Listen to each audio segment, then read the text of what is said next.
Houthi Yaman meluncurkan serangan terhadap target militer di Tel Aviv, Israel. Mereka juga menyasar 2 kapal perang Amerika Serikat di Laut Merah. Juru bicara Houthi Yahya Sari menyatakan pada Senin 7 April bahwa pasukannya menyerang situs militer di Jaffa, pinggiran Tel Aviv. Dalam serangannya, Houthi menggunakan pesawat tak berawak Yafa.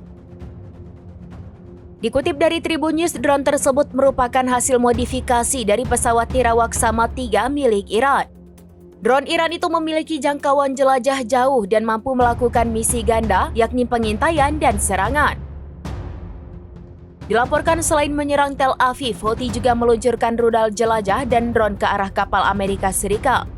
Serangan tersebut diklaim sebagai balasan atas agresi udara Amerika terhadap Yaman. Israel mengklaim angkatan udaranya mencegat sebuah pesawat nirawak yang mendekat dari arah timur pada hari sebelumnya sebelum pesawat itu memasuki wilayah Israel. Sementara hingga saat ini, Amerika Serikat belum merespons soal klaim serangan Houthi. Serangan-serangan lanjutan Houthi ini terjadi saat Amerika Serikat telah menghabiskan lebih dari 200 juta dolar untuk amunisi presisi dalam serangan intensif ke Yaman.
Download Tribun X sekarang, menghadirkan lokal menjadi Indonesia.